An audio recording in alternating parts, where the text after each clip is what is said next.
Hello, ladies and gentlemen, and welcome back to another episode of the Call It Anything podcast.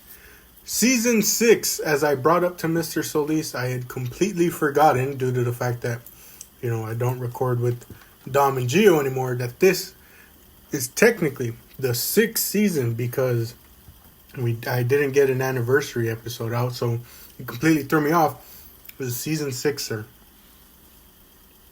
Woohoo! But I'm joined by Mr. Solis. We are back here today covering wrestling. But before we get into that, sir, how have you been? I've been fine. We are 1 month into the school year at my new school. The kids are taking their Chapter 1 test tomorrow and Friday. So, we're going to get a real good look at how the month has been. I couldn't have asked for a better start, to the being back in the classroom. And I owe you and lots of people pictures of my classroom. It's never done. It's never fully set up. And then, the desk, even after about 3 weeks, is already a mess. I'm already self-conscious about it. So, got to clean her up. You saw on Instagram maybe that I was putting together these Keith Haring figures. I only built 3 of them. 2 left to go. And there's an empty shelf in my classroom that they're going to be in. But it's great. I'm right where you left. I'm right where I left you, Jack, in 2019. Taking forever to grade, taking forever to turn things in. But again, like I said, it's gone as well as I could have hoped. And I'm, we're rocking and rolling. That's good to hear. And, you're so busy, in fact, that my dad was personally offended that you didn't make a comment about his first build. Oh, you know what, Jack? I saw the picture and it was like late. And I don't like to do things late and let people know that I was up late. So I'm like, I'm going to see that tomorrow and I'm going to comment because I was really excited to see it. And golly, I don't remember when he did it and I forgot to go back because I forget to go back. Dang. Yeah, he told me today, like, you make sure you bring that up with Mr. Solis and tell him, he doesn't have to be, you don't have to be jealous. You have all those Millennium Falcons. I seen it, Jack. Golly. I'm going to find it. I'm going to act like I've seen it for the first time. Hey, this is cool. Right on, man. If it isn't the G1, it's always something else. Oh, it's always something else. Oh, man. Recently, you know what it was? Clash in Paris. So I was putting Legos together during the show. So there's, I saw maybe half of it. But get this. I mean, we'll get to the end, but I missed the main event. So I said, hey, Jack, let's record on Wednesday. That gives me 2 days to watch the main event. How well did that go? Well, I'll tell you when we get there. All right. And that was... What was that, sir? That was work. Been good. I worked Labor Day. It was on Labor Day. It was all right. Just been, being patient is how I'm putting it. Being patient, showing up, putting in the work, and just waiting for an opportunity to go to one of the 2 areas I want to actually move to. Ah. So just being patient about it, just buying my time, Right on. And in the meantime, I'm just outside of work, just still trying to do my best by, what's the way to put it? Get back into my interest, I forgot, I don't know if it was, no, I don't think it was yesterday. I don't remember what day it was, but because I knew I was off the next day, I sat down and actually watched some wrestling for once. Ooh. Oh, it might have actually been last Friday with Death Before Dishonor, the Ring of Honor people. Oh. And the only reason I tuned in for that was because apparently there was issues with the streaming of it, so they put the last half of it on YouTube for free, and so I got to watch Bandito and Hechicero for free. I was like, I'll take it. How was that? That one was really good. I had to go back and rewatch Bandito Takeshita to see which of the 2 I like more and which of the 2 is going to end up on the old year-end list. But that sounds awesome. Yeah, but other than that, that's kind of just all I've been doing is trying to, get back to what I was doing before. In the spirit of like getting back into things you liked, right? For me, I watched the most recent season of King of the Hill, Hmm. and I can't recommend it enough to like everyone. Like imagine watching a wrestling show. Like imagine seeing Takeshita hit that German deadlift suplex. You know what I mean? Hmm. Not even that. I need an old wrestler. I need like that nostalgia hit. I need like who's an old guy? Like just seeing like The Rock hit his eyebrow. It's the same dopamine hit when you heard Hank say that boy ain't right for the first time in like 15 years. It was and to spoil the joke, I have to spoil the joke. He says that boy ain't right, but Bobby's an adult, and Peggy is quick to remind him, Hank, he's not our boy anymore. And he goes, well, that man ain't right. And I'm like, this show, these people, this is amazing. And I watched that whole season and it was amazing and it made me feel so good. Like it got me like excited about the next thing I'm gonna watch. And it's gonna pale in comparison, but I'm like, heck yeah, man, I could sit down and watch things again.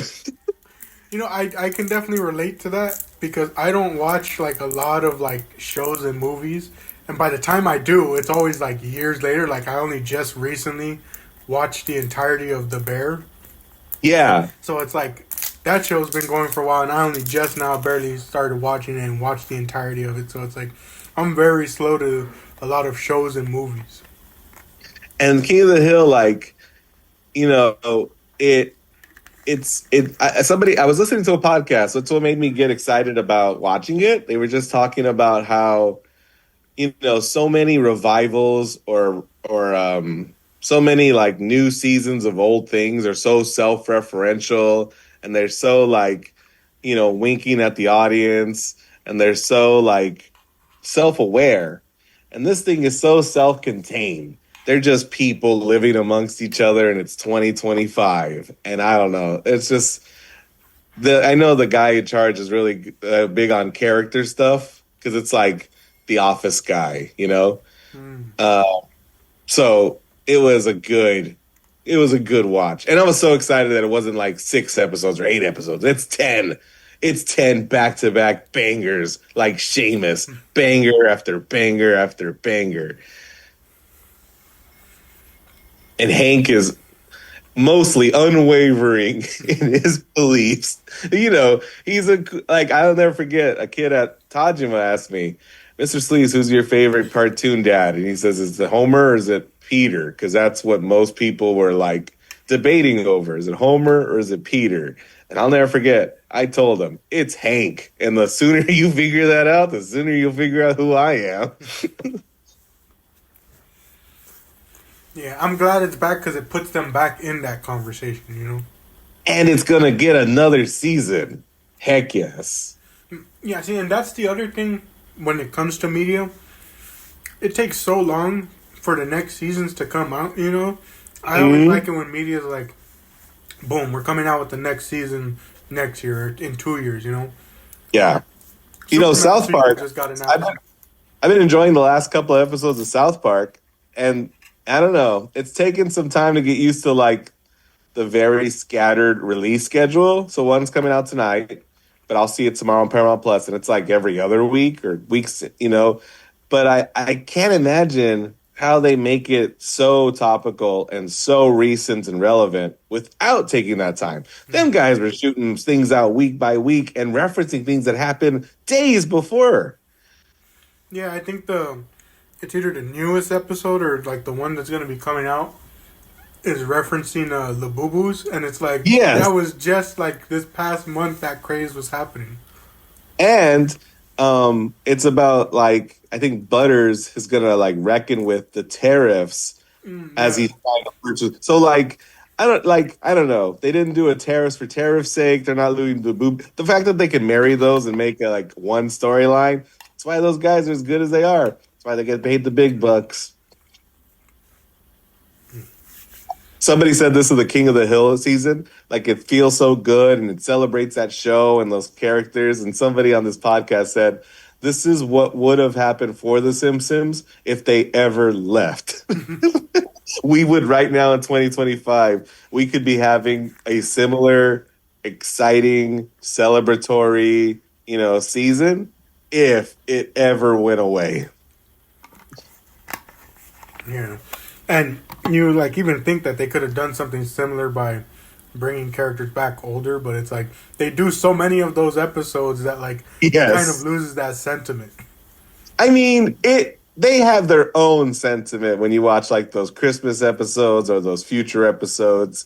Yeah, there's one that like rumor is like it was originally intended to be the series finale. And if you watch it, you can see it play out as such. But no, they're still going and it is what it is. You know what else is still going? WWE and its content generating machine. Oh man. Well, we are here to cover Clash in Paris. And after the way SummerSlam ended, boy do they need a boost. Well, interesting you should say that, Jack. A boost is coming on the horizon. It's funny. I think Clash in Paris is French for waiting for ESPN. This is the last Peacock pay-per-view. Unfortunately, I don't get to cancel Peacock because the Eagles play tomorrow on Peacock. Whoops. But once that game finishes, I'm canceling Peacock. Are you really? I mean, I have no other use for it now that the pay-per-views aren't on it. NXT pay-per-views. I have other pirate ways of watching those NXT shows. Did you hear what Stephanie McMahon recommended to everyone on her? No, I didn't see that. Fanatics sponsored podcast. She's talking to Roman Reigns and she goes, everyone should just download a VPN and watch the Canada's Netflix. I did see that because someone was like, you can tell she has no idea what she's talking about because like the way she did the ad read, they were like, you could tell she doesn't know what a VPN is, like the way she does the ad read.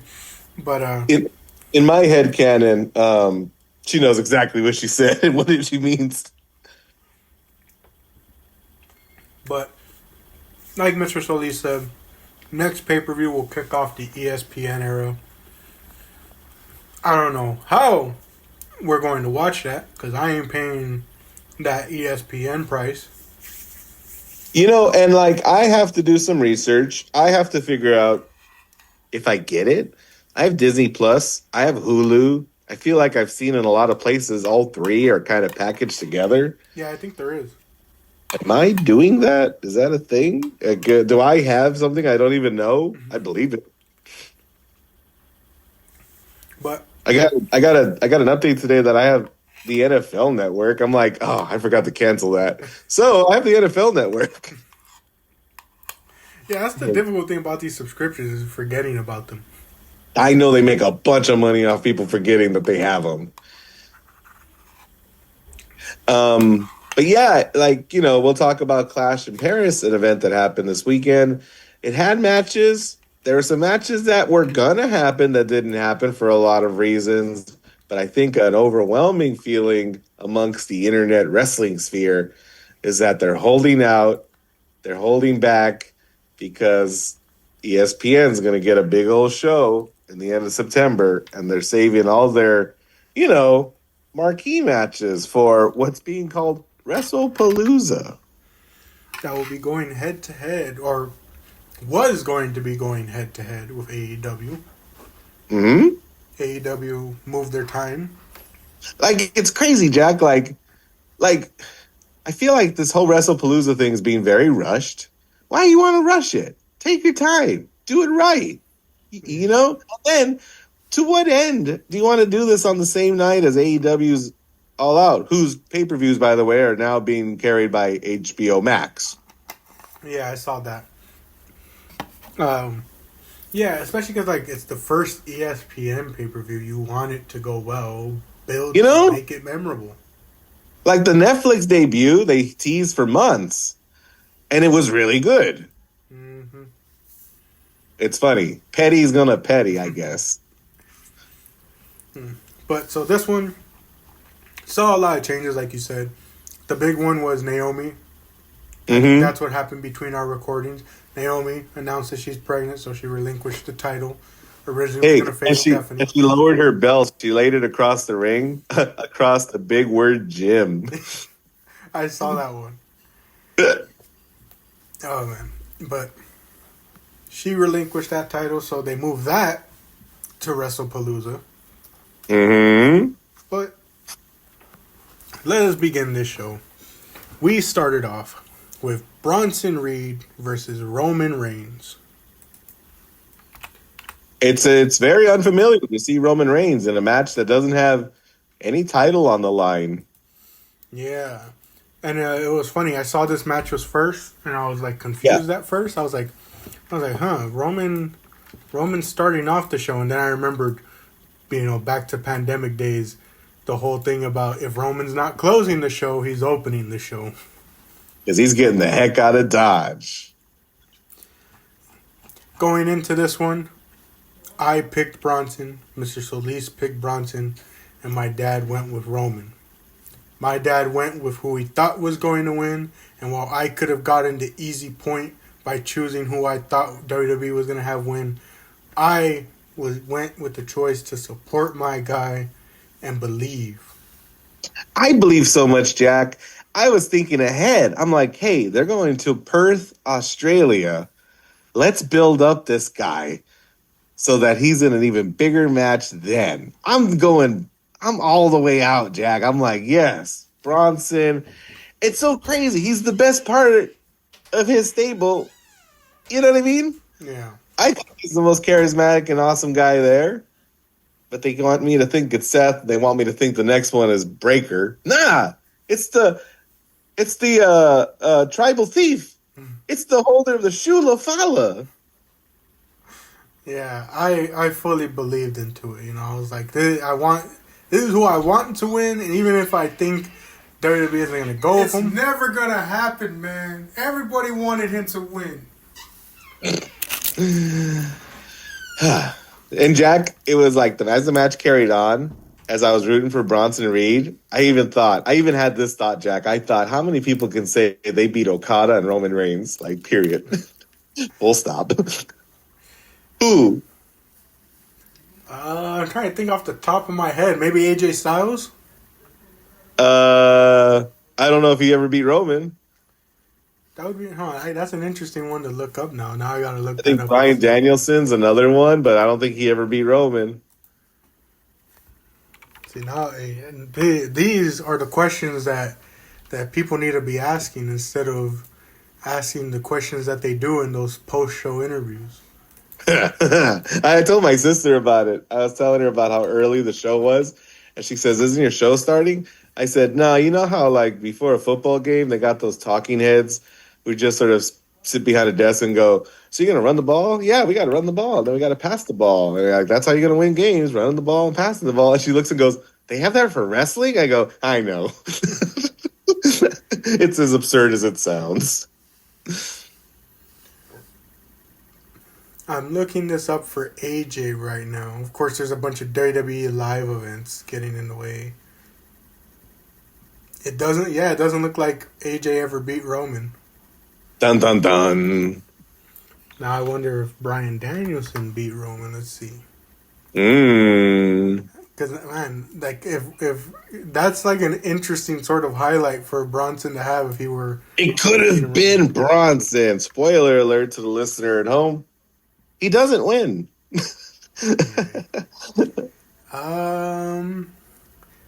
He doesn't win. ... Officially.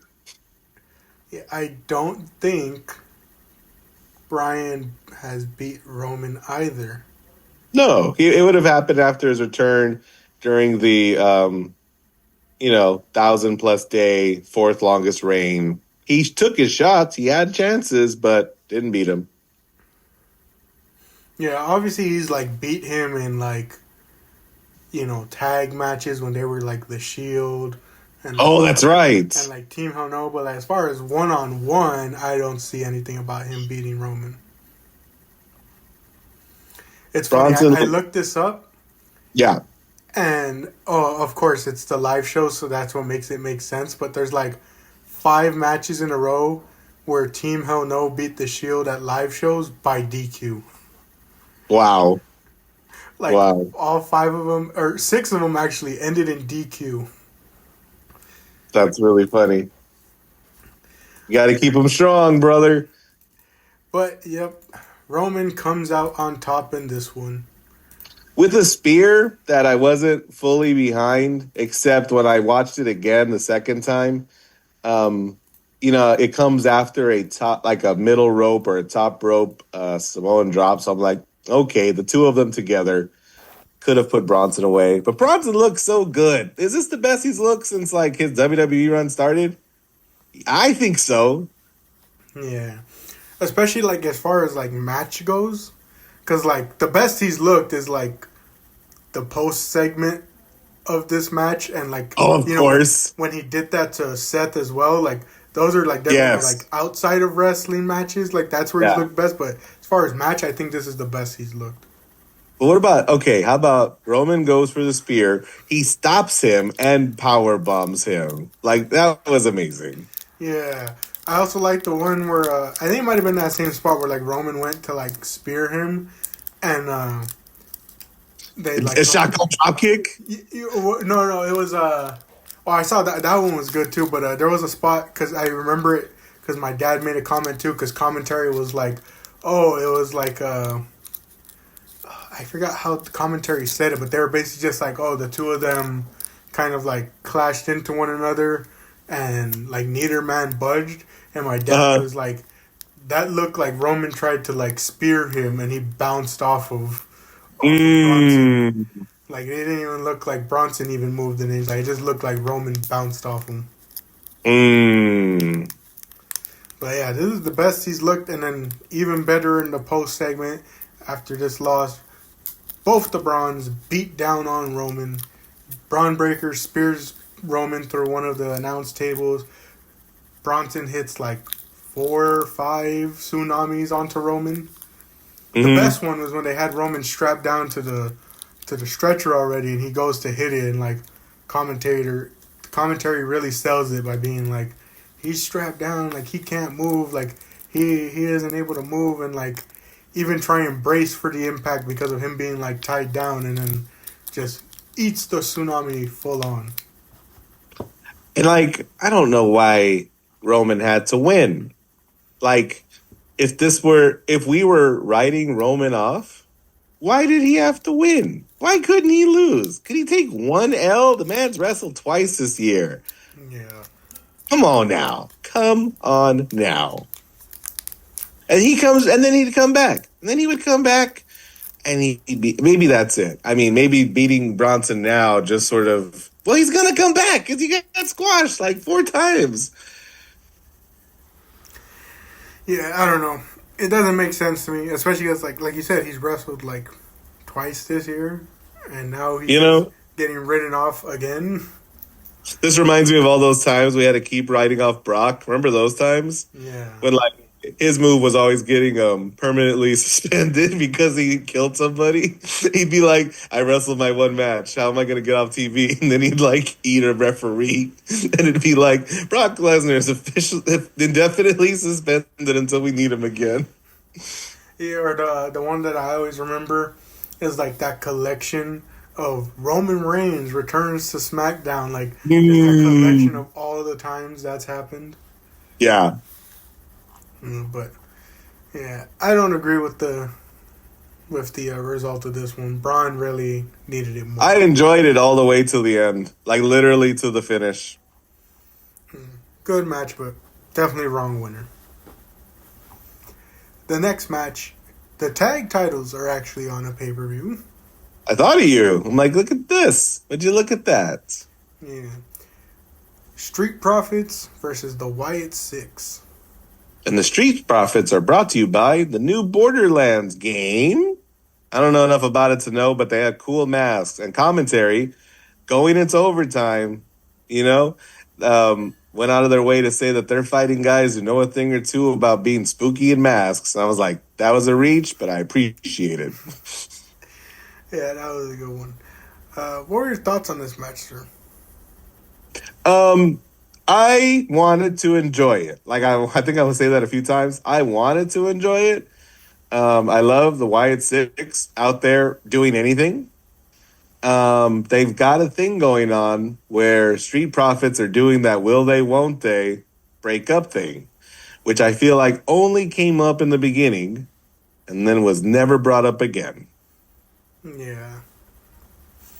And, like, I don't want to, like, jump straight to it, but, like, that kind of just shows you, like how you said, like, wanted to like this match. But the ending was also just, like, awkward to me. Like, the interference was, like, very slow. I mean, and who's the heel? Who's the baby face here? Yeah. It's kind of unclear on the dynamic of this match. Yeah, like, I think something needed to be clearer for me to look back more fondly on this. Moves were hit. Moves are good. But Uncle Howdy got up out of that chair and deviously hit Montez Ford with a Sister Abigail. And you're like, I mean, you know what this is, Jack? I shouldn't look a gift horse in the mouth. You and I think we've brought it up. When you have a big old faction, they should help you win. I mean, there's 6 of them. If you count the spirit of Bray Wyatt. There's 6 of them, Jack. There's no way they should lose this match ever, especially when they're all out there. Yeah. When he did that, I'm just like, wait a minute. How's the guy that we're throwing all of our cell phone lights at the bad guy? Am I a bad guy for throwing my cell phone light at him? Yeah. Like I said, the ending was just so, like, confusing. Like, it was almost like they were, like, trying to time the spot. Because, like, it was almost like it looked like he wasn't sure if the ref was going to turn around, you know? Yeah. And, like, sure, that plays into, like, the actual, like, reality of, like, a match. Like, yeah, you don't want to get your guys disqualified, but the way it looked, it was like, this is really, like, awkwardly slow to happen, you know? And I don't really know how to feel about, like, the Street Profits trajectory. Yeah. I allowed myself to get fooled by them getting the tag titles earlier in the year and them having that TLC match like the night before Mania on SmackDown. Mm-hmm. But now it's like, it's almost again like it would come back to Earth Moon where it's like, it doesn't seem like they have a direction. Mm-hmm. Investment from fans is definitely like reaching a low because it's like people are just like, they don't know what to think about the Profits. They don't know whether to get interested in them or not because it's like they just haven't done anything. Like, I don't know. It makes me a bit sad because I'm just like, I think back to when we started this podcast and it was like they were the feature tag team for Raw and then SmackDown. And like now look at them. It's like they've only gotten older. And yet they've done nothing with that prime of their tag team, you know? It's like, yeah, they don't really have anything to show for the past couple of years. And then there's this nagging thing about how WWE like go to the well too often. They really only have 3 ideas, Jack, right? Like 3 original ideas they recycle and repurpose. So you started the 2025 year on Raw Netflix with Karrion Kross doing a thing, and then you let him go. And now Bo Dallas is doing the same thing. He's talking to these guys and saying, hey, I mean, isn't breaking up a good idea? You know, like, now he's just walking around doing that thing like, I'm just saying things out loud that you might be thinking in your head. And that's like, wait a minute. Is this the Wyatts? Is this their MO? Is this what they like to do? They like to be Karrion Kross? Yeah, that's another thing, too. It's like, it even seems like the Wyatt Six have kind of lost, like, direction or, like, the way they've pivoted from their initial, like, debut, you know? It's like... You know, I don't watch SmackDown unless because I haven't opened my VPN account. But, like, they don't get any vignettes, right? Like before they were they were weird and directionless, but now they don't even get those. Now they just stand in the back, to quote SpongeBob's Patrick, menacingly.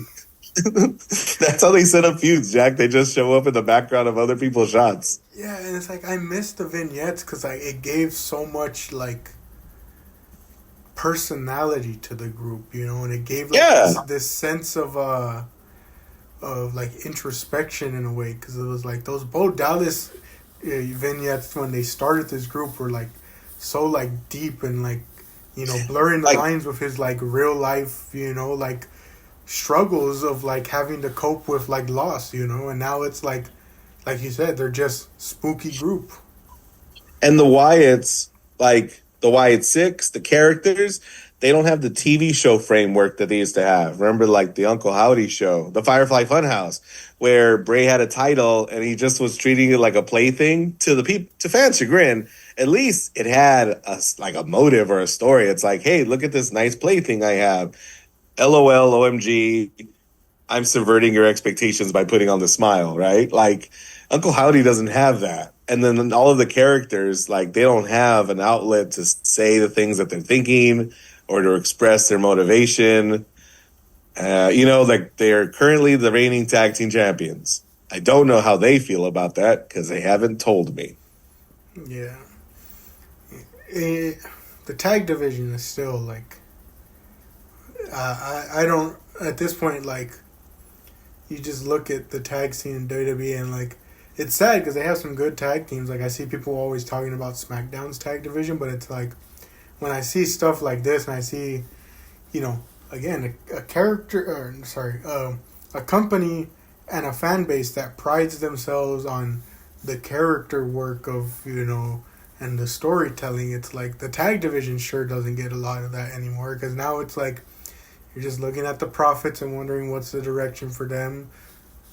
The Wyatt Six, again, like they've been boiled down to just like a simple image. Guess what DIY did this week? I saw they went back down to NXT with their original stuff. Yeah. Probably the best thing they could have done. Yeah, and like, I don't know, I think back to my year-end, retrospective for 2024, and like, still looking at it, I don't know what their contract status is like, and I don't know like where they could go to like improve their like image right now, but I still genuinely believe that like the Profits need a change of scenery. Like, I still think they have it in them to be like what they were in 2019, 2020, 2021 even, but it's like I just don't see it happening here in the WWE. Like, can I take this deviation about tag team wrestling to take a shot at the Young Bucks? I think the Young Bucks, since they lost at All In, think that they've softened the spotlight on themselves, but they haven't. It's actually maybe worse than it's ever been. And it's funny how you thought things were going to change after that loss, but it hasn't. Yeah. LOL, look at us. We don't even have a Tron. Actually, this whole gesture of not having a Tron or shirts or music is actually putting an even a brighter spotlight on you. Because, like, this creative storytelling approach is still being reserved for two guys. Yeah. I just needed to say that since we were talking about the state of the world of tag team wrestling. Mm-hmm. Oh, man. But let's move forward. Next match on the card, Women's Intercontinental Championship. Here you go, Jack. This is where the WWE thrive. Their secondary women's division. Yes. We got Nikki Bella facing off against Becky Lynch. Hall of Famer Nikki Bella, sir. Put some respect on her name. I feel like this is another match that, like, kind of, like, I don't know what's the way to put it, but, like, we mentioned, like, the card for the show, like, changing a lot. Like, yeah, the trajectory of, like, Nikki Bella's return to the WWE definitely is probably a lot different because of things that happened and then, like, leads to this, like. Mm-hmm. What are your thoughts on this one? It changed the second Liv Morgan like popped her shoulder or whatever she did. Yeah. You know what's funny? You hadn't happened to have heard the Cody Rhodes Becky Lynch podcast, did you? No, I didn't. So, Becky's just sort of saying what we've heard wrestlers say, which is she enjoys being a heel more, right? But she said something funny. It's not just that you can say what you want or you can make mistakes, but she's also said, like, I don't have a flashy moveset, which I think is very important for baby faces to have. You got to have the moves that make you go, ooh, and you're like looking forward to them. And this is a match where I go, she's right. But she's in there with Nikki Bella, who, I think history looks back more favorably on. Like, listen, I know she was popular, but I mean, listen. You and I were there for 2013. We were there. 2014, 2015. We were there. We remember, like the South Park member berries.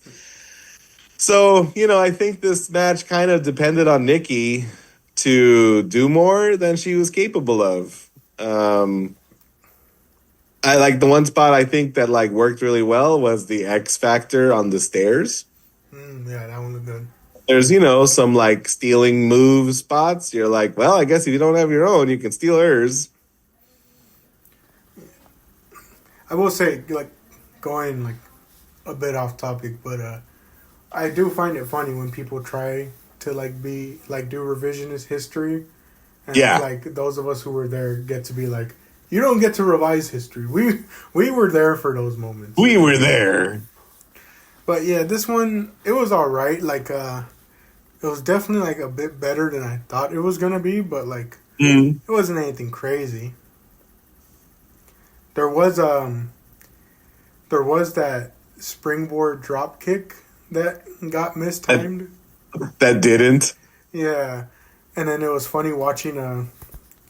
I will say the funniest thing to me about women's wrestling is that a lot of the fans of women's wrestling, like a Venn diagram to tie it into like math and back to school, like a Venn diagram. They share a lot of the same fan base with like stan culture, with like other like, artists, other things, even if it's like movies, music, whatever it may be. Like they share a lot of fans there. And like, so you'll see a lot of like similar things happen, especially like in the online communities. I bring it all up to say that spot happens where, Becky just kind of messes up that drop kick on Nikki. And the first thing I see in response is Liv Morgan fans posting a clip of her doing it and getting like the timing down. And they were like, they immediately were like essentially trying to start a fan war and basically like being like, Liv Morgan doesn't ever mess up the timing of spots or something like that. And I'm just like, wow. It's funny watching this stuff happen because it's like I see it happen like in other online spaces and I'm like, there's definitely some overlap here. Oh, 100%.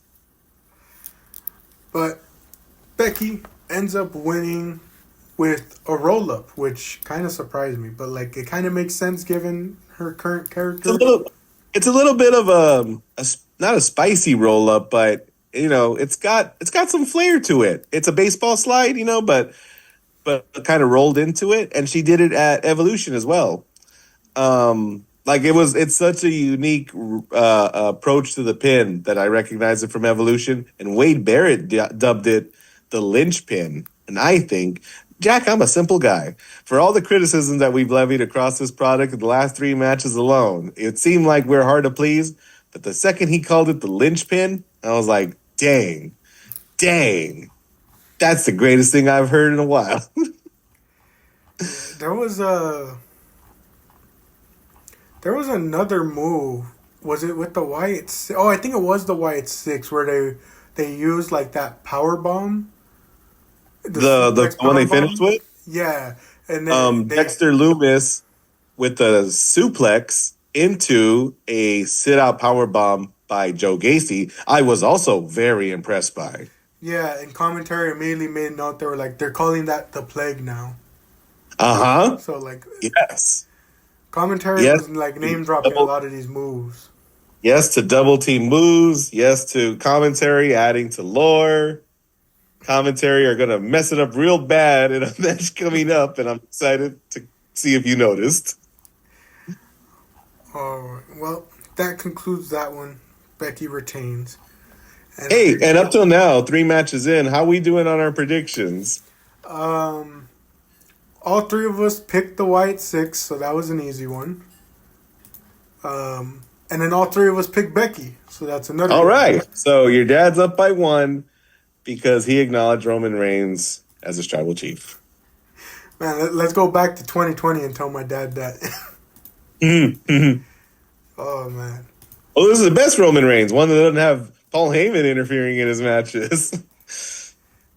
But, man, my dad looking for the clean sweep on the day. Oof. All of us would have had the same picks if it wasn't for that Bronson match. Wow. We had to believe, though. We had to.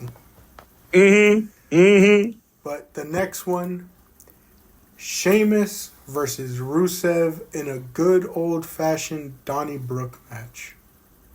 Have you seen, Jack, any of their matches on Raw? I have not. You haven't missed much. It's so wild that they gave these guys like 3 matches on 3 separate Raws, especially after. I mean, somebody must have liked them, but they're so slow and plotting, and a lot of it has to do with our buddy Sheamus. Like, golly, man, it's just so sweaty so quickly. Yeah, and it's funny, the matches on Raw, even though I haven't seen any of them and didn't even know the outcomes, they affected my choice for prediction because I was like, I feel like I've seen that Sheamus has been winning, so I think like Rusev has to get the big win here. I mean, I gave Rusev the prediction because he's the newest guy, his return, right? Like, why are you going to have Sheamus beat him? Rusev, I think, is younger. There's more he could do. Sheamus has got 1 foot out the door. That door is being propped open by a shillelagh, Yeah, he's getting up there. Sounds perfect for, slotting him into the New Japan main event scene. Ah! Burn. But And like you and I have talked, I am a simple man. If you want to just hit each other real hard for an extended amount of time, I'm down. It's just so crazy, Jack, how I was so disinterested in them Raw matches. It wasn't until the 3rd one when it spills out into the backstage and they're literally like fighting in between commercial breaks as well. Like they're interrupting other people's backstage segments with their brawl. That's how we get here. That was as exciting as it got, and I don't know why we didn't get there sooner. But here we go, Jack. It's full of weapons outside. What do you remember for this match? I actually really enjoyed this one. Like, I might call Yeah. it my match of the night, basically. Like, I was sitting there and I was watching it and I was enjoying it. I definitely was a bit thrown off with the beginning of it because Sheamus was getting so much action. Like, it felt like Rusev was barely doing anything in the beginning. Mm-hmm. So, like, that's what was kind of throwing me off with the match at the beginning. I was like, why is, like, Rusev getting, like, absolutely beat right now? Like, I feel like this should be a bit more of an even affair going back and forth between the two.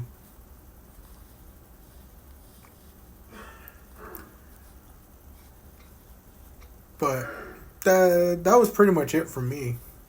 Yeah, I like the kendo stick shots. Let's see. I'm trying to remember. Oh, there's a lot of, what do you call the 10 hits that he does to the chest? What does he call them? The 10, it's not the 10 bells. I forget what the heck he calls it. But he does it a few times, I think, across the ropes, across the barricade. wooden bar that they set up outside because Irish, and then across the barricade. And you know what?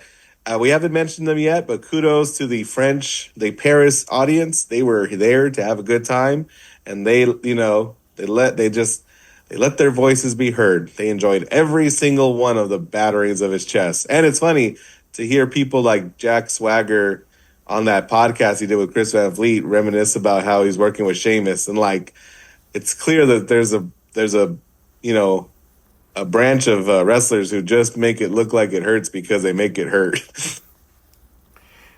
Yeah, definitely. But I did like this one. It definitely got a bit more even afterwards, and then obviously Rusev got the upper hand for a lot of the big spots.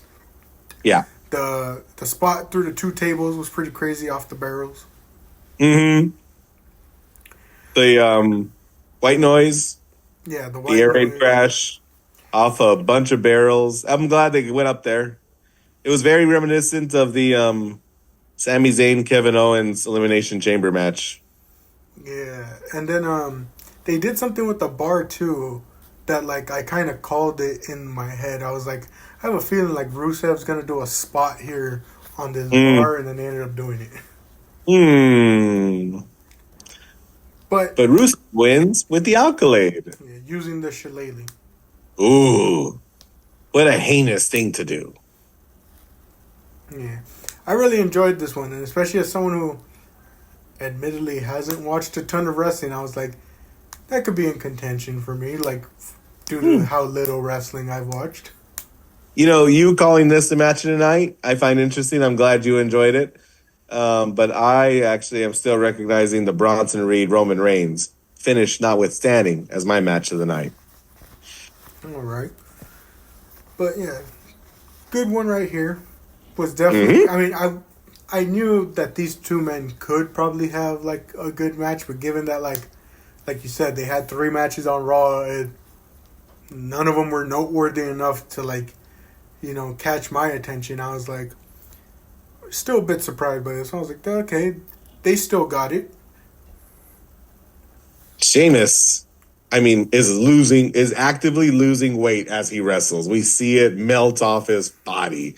He sweats so much. Yeah, my goodness. Throw him in the G1 next year. I would love to see that. But that takes us to our next match. John Cena versus Logan Paul. John Cena, who gets the big old announcement, the Unseen 17, the GOAT, for one last round, or you know what I mean? Like, giving Paris everything they want to see. It's so funny. Like, think about all them different countries, Jack, that got the baloney non-entrance, heel Cena. How fair is this, Jack, that France gets, all the bells, all the whistles, all the hype? Yeah. Speaking again on revisionist history, I don't want to see anything in the future about, like, trying to talk about the first part of Cena's retirement tour. It's got to go down as one of the biggest fumbles of all time. And it's continuing to be one because you have John Cena for such a limited amount of dates. And who are the 2 people we're wasting dates on? One of them is Logan Paul. Who's the other one? Brock again. Brock makes sense. I think people wanted this retirement match to be more like Brock. They want Edge. They want JBL to come out of retirement. They want the Big Show. They want all the heavy hitters to come back for one last ride. I named literally like 4 guys they definitely don't want. But I think they want more nostalgia matches like Brock, Orton, Punk. But I'll tell you what, Jack. Logan Paul's here to stay. He's here and he's here to show the world. He's here to show. Come on. I'm making a Dolph Ziggler reference because he does later. Oh, man. What are your thoughts on this one, sir? This is one of those matches like Becky, Nikki. It's like, who leads? Are either of them particularly good at leading? Like John Cena, again, like your revisionist history pushback. We're usually more excited about the guy he's wrestling. So here we are. Yeah. There are some moves that come out of nowhere, Jack, that really wake me up. I'm like, whoa. Yeah, Cena pulled out some stuff where I was like, what? Like, what the heck? And Logan Paul. And commentary mention how often Logan Paul is doing things for the first time as if maybe to build the story that he's trying anything to beat Cena. Yeah. As you mentioned, he pulls out the zigzag. Yeah, like, I mean, right on. That's interesting. He tries a Cesaro uppercut. Wade Barrett, pulling double duty, says he could hit him mostly in the chest, nowhere near his head, because, John's as big as he is. He tried and didn't get it all. But Cesaro getting name dropped in 2025. Yeah. And then Cena goes on the craziest run, doing a flatliner to show homage to Chris Kanyon, doing the Angel's Wings a la Christopher Daniels, hits, what was it, the Styles Clash out of nowhere. And everyone's just like, what the heck is he doing? And he at the end of days. Oh yeah, the end of days too. It's like, what is going on here? Like this was very reminiscent of like 2015 U.S. title Cena, where he was just like, I'm gonna start pulling out moves you've never seen me hit. No, you remember Edge and Orton and the greatest match of all time in 2020? I remember that one. It's like that, but like not the greatest match of all time, like the middest match, because they're pulling moves from all these mid card guys. Yeah, I was like, what the heck is going on here? Like, Cena's just doing anything at this point. But I will say this spot does kind of, again, tying back to the whole thing about the way Cena's like run is gone. Stuff like this kind of makes me think that's what Cena wanted this entire like last run to be, was just like stuff like that. But because of how much of a company man he is, he went along with what the company wanted him to do for his. I mean, people want to see the nostalgia acts. You want to see him just wrestle people that are on his level. I frankly want to see him fight more guys that he's going to bring up, just being in the ring with them. Like, is there any plan in the next 3 months that he fights Dom? Yeah. Put him up against Dom. Dom's like on fire. Can you imagine if he beats Cena, or if he just comes close to beating Cena, even if he just gets a shot? Put him in there with them. Breaker, make me try to care. Bronson Reed should be coming after him. Everybody should be coming after him. Yeah.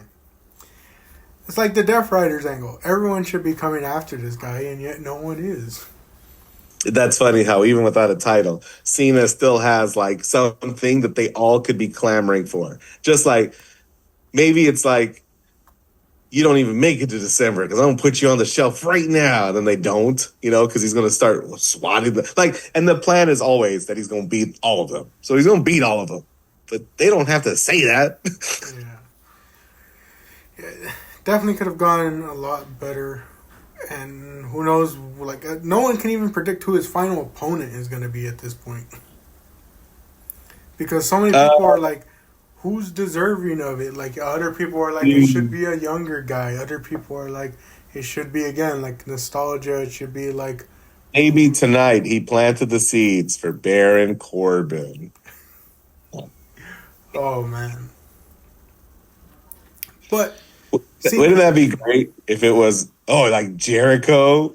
Oh, my gosh. Oh, my... There was... Oh, it was for the main event match. That's what it was. I'll bring it up for the main event match. Ooh, before we leave, and John Cena beat Logan Paul, right? Yes. He did. We got a point. LOL. I didn't bring up that in the last match, Rusev kicks out of something from Sheamus. And Wade Barrett says, I don't understand. There's no way to explain how Rusev kicked out of that. And right after that statement, Michael Cole goes, how did he kick out of that? And my buddy was so mad he texted me. I knew exactly the moment, but he goes, how dumb is Cole? And he goes, Wade, there's no way of explaining how he just kicked out of that. Cole, how did he kick out of that? Oh, man.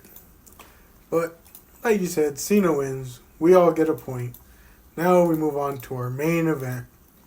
All right, Jack, I have to confess. So the first time I watched the show, I'm playing with Legos, The main event, I'm like, nope, putting everything away, giving this my undivided attention. I fell asleep. And I go, dang. And Jack goes, hey, you want to record on Tuesday or Wednesday? I'm like, Wednesday, because on Tuesday, I'm going to sit down to that main event. And Tuesday, I sit down to that main event after dinner, and I fall asleep. So, you, sir, have got quite the heavy lifting to do here. Well, first, let's recap because we forgot to mention it. In that post Roman Bronson Reed match, Jey Uso comes out and gets beat up as well. So he's coming into this match injured. And both the Brawns get thrown out of the building. Yes, you're right. And Seth alone. And then, Paul Heyman's taken out with the guillotine. So it leaves Seth Rollins all alone. And they interview him right before the match. And he's talking about, like, I have always done it on my own. I'm the visionary. I'm the architect. I don't need anyone to be who I am, this and that. So as soon as he finishes that up, I look at my dad and I go, so someone's coming out to help him. And people had all sorts of crazy predictions. They were talking about Tony D'Angelo coming from NXT. People were just kind of going... What was the other one? Ricky Saints. I've heard his name brought up. Yeah, that was another one. I looked at my dad and I joked around. I'm like, imagine if it's Chris Jericho. Let's go. Oh, man. But so it's a fatal four-way. Rollins, Jey Uso, LA Knight, and CM Punk. And I'll never forget when this match was announced. Because, obviously LA Knight beat Rollins at that Saturday night main event. So, obviously he has a way to get at Rollins. Punk obviously wants to get back at Rollins for cashing in on him at SummerSlam. And then Jey Uso's there, and everyone's just like, how the heck did he get into this match? Like, I bring up the meme a lot. Everyone saw this and we're like, what's a polar bear doing in Arlington, Texas? Wow. He's a former champion, Jack. But he has no tie to this story.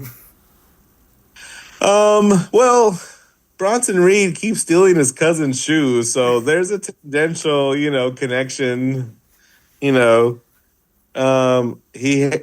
guess he didn't directly deal with the Vision until recently, perhaps. So this one, very standard fatal four-way. Everyone getting their moves in. A lot of one-on-one while the other two guys are out of the ring. You do get to see, like, some action in the sense of, like, tables are being brought in, chairs are being brought in. A lot of, obviously, false finishes, Like, there's the one where LA Knight hits the BFT, but Jey Uso breaks up the pin. Then I think LA Knight attempted to do his elbow drop on the commentary table, but Rollins moves out the way. Another near fall with the stomp, but then Punk gets trapped in a steel chair. Rollins tries to go for the stomp on him. Punk gets out of it, hits a GTS, and they do I don't know if you'd call it a callback. I don't even know if it's a spot like he's done before this match, but everyone was comparing to when he did this spot against Jon Moxley back in AEW. Punk hits him with a GTS.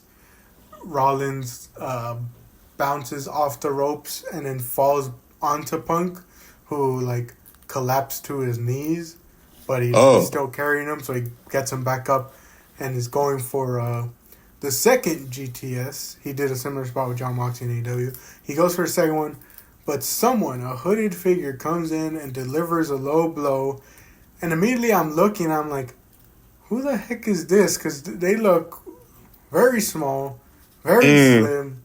This ain't no Tony D'Angelo in there. Like, who could this be? Well, it's Becky Lynch coming out.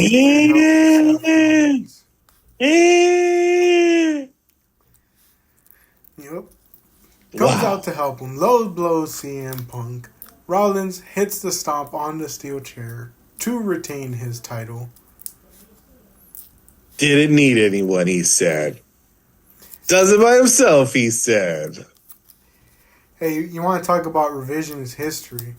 We know what 2019 was like when these two were paired together. This is different, Jack. This is different. This is different. They're both heels now. They're both dirty heels. You made a reference to the spot between CM Punk and Jon Moxley. He also did it with Seth Rollins at the Netflix debut in their main event match. Okay. If you had paused, you would have said somebody comes in with a hood over their face, and I would have said it's revealed to be me pointing out, hey, you also did this move on your Netflix debut against Rollins in that main event match. I'll leave now. But hey, so I think the internet wrestling sphere has been a buzz because with Seth Rollins and Becky Lynch now aligning on screen explicitly and violently against CM Punk, people have to wonder, will CM Punk even the odds and bring in some help? Brie Bella. Paige. Yes. Roxanne Perez. Oh, man. Yep, it's definitely interesting to see what's going to happen, and it would have been a lot more interesting if wrestling journalists didn't immediately expose it because the talent backstage can't keep their mouths shut. Are you referring to Big E saying, we need AJ? Subtle. Big, I forget what E stands for. I want to say big Edward or big. I think it's Etwan. Yeah, yes, Etwan. Very subtle. Did you see the Why am I expecting subtlety from a man whose first name is Big? Did you see the clearly auto-generated reply from WWE Shop's Twitter? Yeah. That one was hilarious. So if those of you that haven't seen it, a fan tagged WWE Shop and they're like, how are we supposed to be ready for AJ Lee's return at WrestlePalooza if you guys don't have any of her merch? And it's clearly an auto-generated reply, but also it's just funny to see the WWE Shop Twitter account replies back, and it's I forget what they how they started it, but they're like, we gotta be ready for AJ Lee's return at WrestlePalooza, so we'll keep you updated on our stock or something like that. And everyone's just like, did they just spoil it? And it's no, that's clearly auto generated. Fill in the blank name from whatever the tweet said. Can you imagine just being a person in this show, or maybe the Raw after, and people are talking about Brock Lesnar, Stephanie McCurr, and potentially AJ Lee on this upcoming show in Indianapolis? You're like,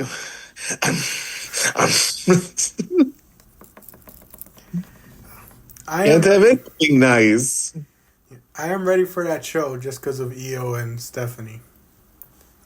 Get a proper finish. Yeah, no interference, hopefully. No. Hopefully. Gonna get Cody and Drew, I think. That show that should have been here, but no, we're gonna wait. Man, talking about the Street Profits. Drew's in that same boat. The man has championship and accomplishment wise, that man hasn't done anything since. I tell you what, Jack. I think he's been biding his time. I think actually that match with Jelly Roll, he knows he's a smart guy. It's a high profile match. People like my sister are interested in something like that. So they, people are learning who Drew McIntyre. That's how you become a household name. Stone Cold was Stone Cold because he showed up on award shows or commercials, drinking milk and stuff. I think he's had a pretty solid year. This championship match, God, I don't see why he doesn't beat Cody Rhodes. Drew should be John Cena's last match. That would be a good one. Hell yeah. Yeah, he should definitely be that could be a good one. I wouldn't mind that one. But There was something I was gonna bring up about. I forgot off the top of my head what it was gonna be about, but yeah, I'm hoping that he gets a bit better treatment. Like I would love to see him get that world title back. Oh, that's what I was gonna bring up, the fact that like Roman has like essentially like ducked Drew for like quite some time. Like I don't know if you noticed that, but like there was a lot of times where it felt like Drew was supposed to get like a big match with Roman, and like it just would never happen. Like especially when he was doing that whole like wanting to get revenge on the bloodline. It's like, how did he even get a match against Roman? We know why. Roman hit him with the "that doesn't work for me, brother." Ooh. Working more than 2 times a year, that don't work for me. You know, we can say that about Roman all we want, but everyone wishes they could have that schedule. I only got to work 2 times a year. Sign me up. He's working. He's on podcasts with Stephanie. He's filming movies. He's probably doing voiceover stuff, maybe, kind of. He's, I don't know, probably distancing himself from Knox Pro Wrestling for sure. Oh, man. But that closes out Clash in Paris. And an end of an era for Peacock PLEs. What a crazy run it was. What a crazy run it was, sir. Yeah, never forget, it started off with Money in the Bank crashing in the main event. Wow.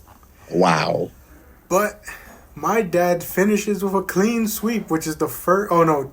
Wow, my dad has 2 clean sweeps on the year, actually. Wow. He predicted Backlash, all 5 winners correctly, and now he picked all 6 winners correctly for this one. He's the target audience for WWE. By the way, I called Takeshita in the G1 Climax, and I didn't pick him though, so I don't get to boast that win there. I've been meaning to chat with you, Jack. I wondered if you wanted to do like a mid-August check-in. You know what I did? I fell off second half of the whole tournament. I watched the first half religiously, then school started, but I watched the end, and it's so funny because I caught a glimpse of a few Instagram posts that were like, the House of Evil is literally killing this company, and I thought that was really funny, and I was like, I don't know why you don't let Evil win the whole thing. Do it, you cowards, right? Like, they built it up so that Takeshita had to be the savior of like wrestling, not even New Japan, not even like Wrestle Kingdom. They were like, he just has to save wrestling. He was fighting the Japanese John Cena as Evil. Yeah, I found his tournament so funny because it's like this tournament wasn't as acclaimed and the fans weren't as behind him compared to last year. Where it's like last year, it felt like people wouldn't have had an issue if he went on and won it in his first appearance, you know, like. Like, but I do find it weird that like a lot of the fans are being more like, oh, he's not a New Japan guy. Oh, this and that. Like a lot of the criticisms I see of it, it just kind of weirds me out in a way. I'm like, this is like a weird take for the fans to have. Like, he's under dual contract. Like he has contracts with both companies. Oh, that's funny. I do see why it's a bit weird that like they're propping him up as this like savior of wrestling. Yeah, because it's like he's a DDT guy. Like he didn't even come up through New Japan's system. Like, and like, but Shingo was too, right? Shingo was Noah. Dragon Gate. Oh, Dragon Gate. There we go. Yeah, he was Dragon Gate. You're okay. I corrected myself. Yeah. Yeah, but obviously, like with Shingo, it took him a while to get to that, you know, title. Yeah. I mean, actually, no. Now that I think about it, Shingo joined in what, like 2018, 2019, won the title in 2021 or 2020, one of those two. So like, it's a similar trajectory actually. Now that I think about it, but yeah, it's like I kind of get it, but at the same time, like like the only thing I do like agree with is that like if he wins this title, Mm-hmm. even though he has a dual contract, he needs to be more on the side of New Japan during Mm-hmm. this reign. You know. Mm-hmm. Lord help me, don't have the New Japan heavyweight champion on AEW in some multi-man nonsense. Please. Oh man. I will say it was funny that at Forbidden Door Wardlow returned and joined the Don Callis family. And I will say, Mm-hmm. I don't know what it was. Like I was saying, I was like, I don't like the Don Callis family. Like I mean, they're one of the only factions that has been doing like consistent work in AEW. Like that's what I'll give them Yeah. credit for. But it was like seeing them like all standing there, and then Takeshita come down, like in like the stare off he had and like the aura he had just coming down to stare off with Wardlow and like the rest of the guys. I was looking at this faction. I was like, why are they like low key like lowest of key like growing on me a bit? Just seeing them as a group, I'm like, this is a bit absurd to see a group this big. Like we can cut a couple of these guys. Like some of these guys don't really need to be in this group. But I was looking at the group. I was like, why do I feel differently about you guys than like just like a pay per view before? Isn't it funny how the Don Callis family has somehow become like the hardest G1 block that never was? Yeah. Like I was looking out loud. Remember, I was like, I don't know what it is about you guys, but you guys are like kind of growing on me, even in just like moment alone. Like I'm like, why are you guys making me think I'm actually gonna care about Wardlow for a bit? You've somehow collected the same guy from different parts of the wrestling world that can be characterized as, I wish you were doing more right now. Yeah, like you look at that group and it's like, hold on, they kind of got like a decent group here, like Takeshita, Fletcher, and Remember? Okada are like Yeah. the three heads of the group. But then it's like, Remember Batista and Evolution? What if you had a stable of just Batistas from Evolution? yeah, it's like you got Brian Cage in there, Wardlow, Lance Archer. Like, yeah, all these guys. Like, hold on, this group can cook. Yeah, Mark Davis absolutely. is in there still. Like, I think like he's a part of it. I will say what Fletcher was saying in a recent interview does give me hope that at least like occasionally we'll still see Aussie Open as like a tag team.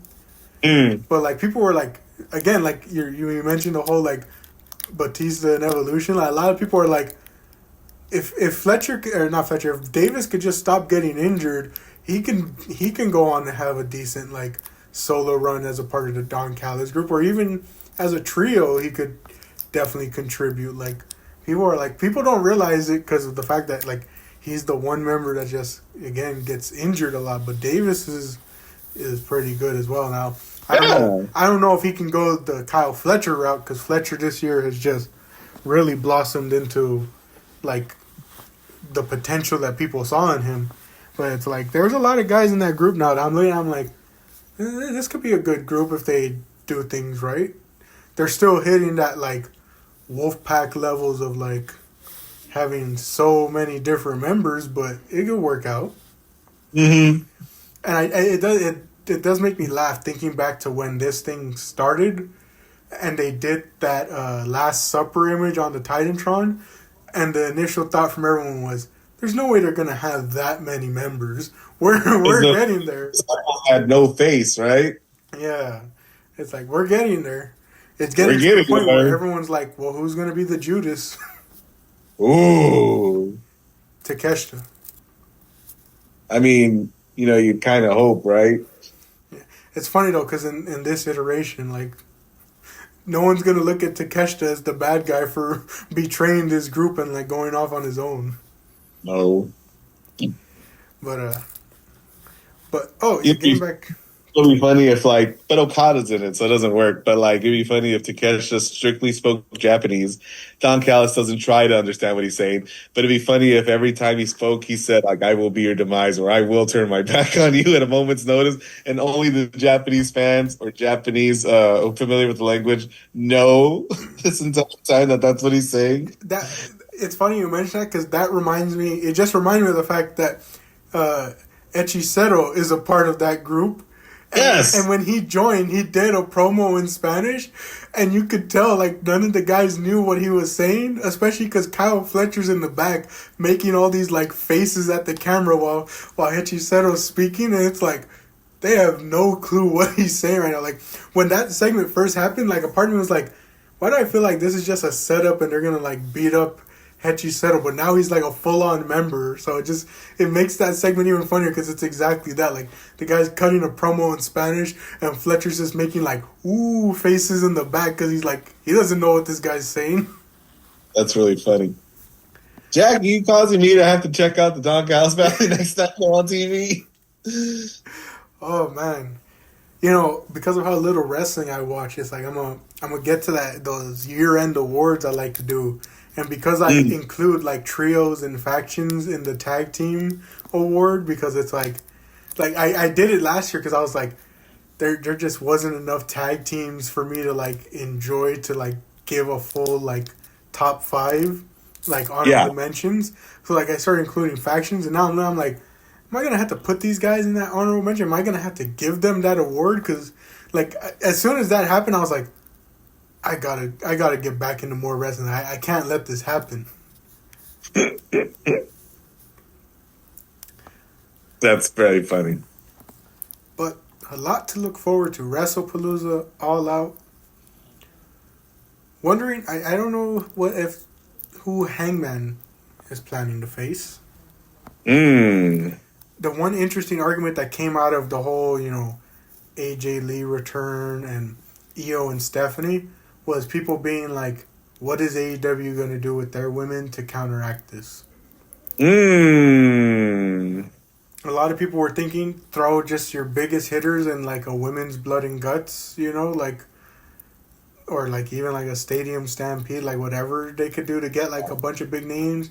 But other people were like, I don't know, like, what do you do? Like some people were like Athena versus Monet 2. Like what is the plan here? Like you got to find something to counteract this. Yeah, I heard somebody on a podcast say that the AEW's women's problem is that across 3 different divisions they have 3 undefeatable champions. Yeah. And you shouldn't have that many. You should have 1, right? And they did the unthinkable as far as I'm concerned. They had Athena tap. Athena's not tapped in like 1,000 days, Jack. How you going to have her tap? How you going to put her in that position at all if she wasn't going to beat Toni Storm? Yeah, that decision threw me off when I saw it happen at Forbidden Door. Here's what you do, Jack. It's a gauntlet match. Monet puts all of her titles on the line, and she loses all of them one by one to each new competitor. Yeah, I will say, as much as I like Tony, it's like it's true that like all 3 divisions are on like this stranglehold, and no one's benefiting from it. Like Willow and Statlander are still stuck in their storyline from last year. Both women should have been elevated. Like Willow had that match against Mariah May. Was it earlier this year or was it last? No, I think it was last year at Wrestle Dream. She had that match with Mariah May. Willow is a former New Japan Strong champion.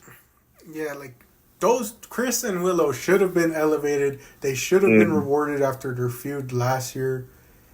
And yet, like, they're stuck doing stuff. And like, a part of it makes you think like Tony wanted to do women's tag titles and didn't do it, and so like that put their story in limbo to the point where like I can't even remember off the top of my head if they've interacted recently, because like Chris has been doing stuff with Harley Cameron and the Death Riders.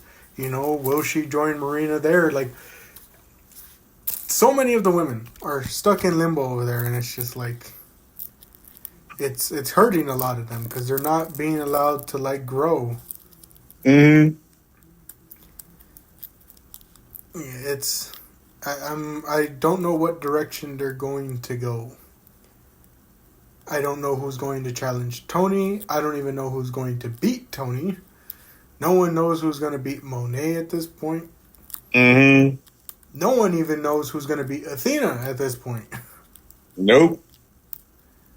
So I don't know what direction they're going there. Shotzi Blackheart. Yes. Mission, like, check. Done. But like I said, I don't know who's challenging Hangman. I'm glad Bandito and Brody have the tag championships. That's pretty cool to see. I mean, I wish I was more excited about it. It's two singles guys, and it's a world champion in there. He's, you know what I mean? He's held captive to this other thing. He should be defending his championship, but I think the Ring of Honor title scene is as dire as the NXT title scene. Definitely. Yeah, let's. I mean, it's funny how people wonder what's AEW going to do with the women. I mean, listen, figure out the men. Like, there's a lot of damage control, pun intended, to be done all around. Yeah, well, with Swerve and Ospreay missing time, it's like they're forced to like elevate people now. And it was funny. I saw someone make a joke on Twitter. They were like, Ospreay and Swerve are going down. Now's the time for AEW to elevate a lot of different guys. Brody King and Bandito, Mark Briscoe, a lot of different names like Kyle Fletcher, Takeshita, like finding different names to elevate. So let's go with MJF for another time. Dang. And I literally saw it, I was like, it's so true. It's so true. Like, you could elevate these other... Like, I get it. You're going to run into some confusion if you do certain matches, like we saw with the Wyatt Six and Street Profits, but it's like, guys, we can do a babyface versus babyface from time to time. Like, Hangman could have a really compelling match against Mark Briscoe where neither man has to be explicitly heel, Yeah.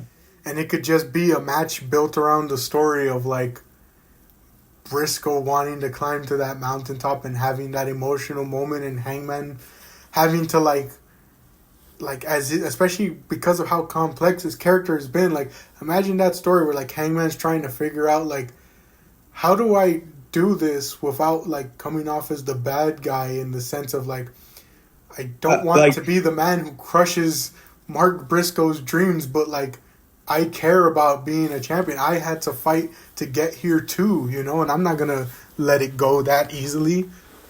He's had to, in the last few feuds, like, literally nearly kill his opponent, right? Yeah.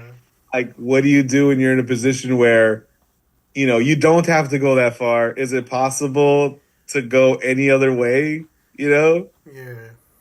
Even MJF, he feels like he has to, like, put down definitively. He's like, how do I beat a guy that, like, gets up so often like Mark Briscoe? Hey, Jack, would you recommend that he and Mark Briscoe perhaps fight with honor? Mm-hmm.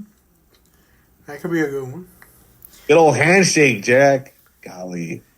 And I will say the one thing that, like, could add to that too is like, people were saying that, like, Hangman very much still as a babyface is, like, you could see the lasting effects of, like, his previous stories and, like, his whole arc, in the fact that, like, when it comes to the Death Riders, it's like he isn't helping anyone because, like, the Death Riders are still there, and he isn't helping any of them because he's basically just like, that's you, like, he's basically told Darby Allin, like, that's all you, like, I was there for my goal, but I'm not going to be there to help you guys with finishing them. Like, that wasn't my goal.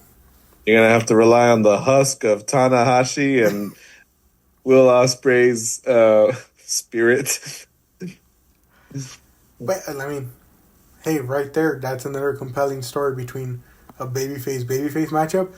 Hangman versus Darby, where the whole story could be, like, Hangman, like, he doesn't want to come off as a heel. He doesn't want Darby to think that he's being a jerk to him, but he could basically just be like, you chose to go climb Everest. This could have been yours, and you chose to go do that. So it shows what's important to you. We have a built-in year-long storyline ready to rock and roll.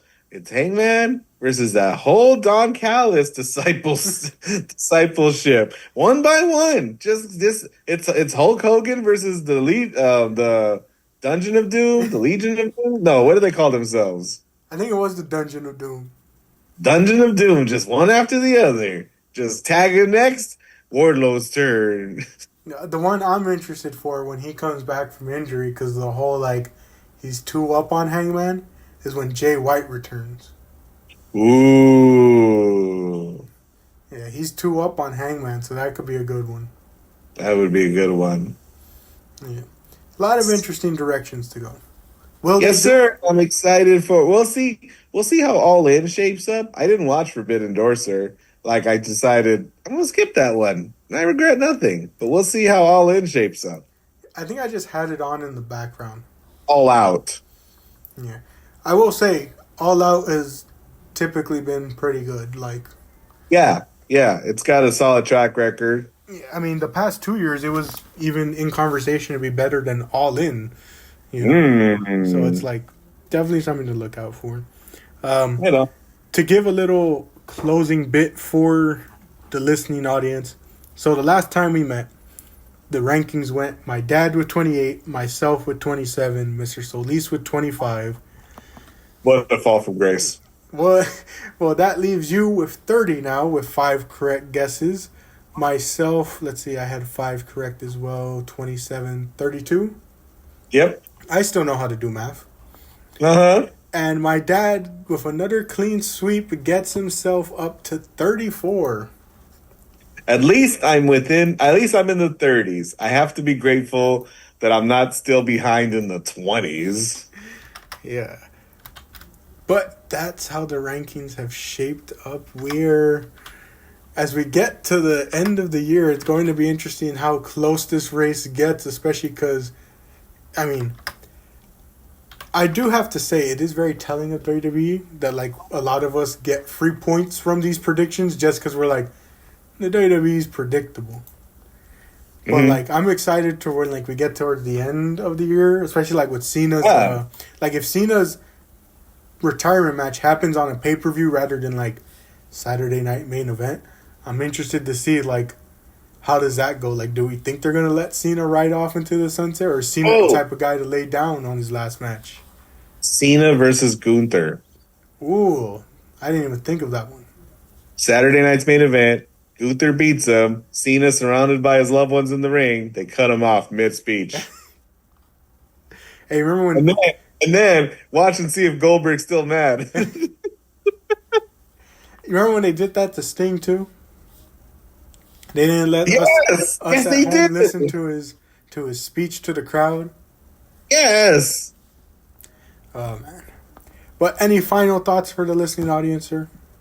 I appreciate you having me, and it's always a joy to catch up with you. And I'm gonna text your dad and tell him how cool his Lego build is. And don't forget, it is Marco's birthday on Saturday. Oh, thank you for the heads up. It's September. I know, it's already September. Next month is going to be October as well. Very crazy how the time is going by. How old is he going to be? 1996 for 29. Whoa. Yeah. A student of mine is almost 30. Yeah, I can't wait for next year because then when he hits 30, I'm immediately call him Unk. You can call him that now. Well, no, I get to mess around with him and tell him he's pushing 30. Yeah, that's what you say. Hey, I put artwork on my wall, and I got to show you a picture because I asked the kids, what inspires you? I want to put this one big blank wall next to the window. I said, I want to fill it up with all kind of things that you like. And I thought, Jack, that it would be portraits of Kobe Bryant, Nipsey Hussle, Martin Luther King Jr. Who knows? You know, like, what if it was a Rock? What if it is Cena? What if it is, I don't know, people listen to, Kendrick Lamar. And I got kids going, what about Super Saiyan Gumball? And I went, okay, we can do that. And one of them goes, how about Minions? I said, Minions inspire you? And they go, they're cute. And I go, Minions. We'll do Minions. And then one kid goes, Mister, you got to put 6'7" on the wall. And I went, if I put 6'7" on the wall, will you be excited to walk into this room? He goes, Mr. Every day. And so I put the 76 logo, like the gas station, but I reversed the numbers. So it says 67. And Jack, if you couldn't believe me, they stood at that door. It's not even their day, but they stood at that door and went, he did it. He did it, you guys. It was wild. Oh my gosh. I had a customer today. He was an older gentleman too, and he made a reference to that meme, and I literally was like, what is the world today? It's gotten to the point, anytime someone's total even includes the two numbers back to back, I'm like, it's like I get a flashbang in my mind and I have to stop myself from laughing in front of a customer. Oh, man. But with that being said, thank you all for joining for yet another episode. I've been Jack, joined by my guest, Mr. Solis. Thank you all for joining for this one, and we'll catch you on the next one.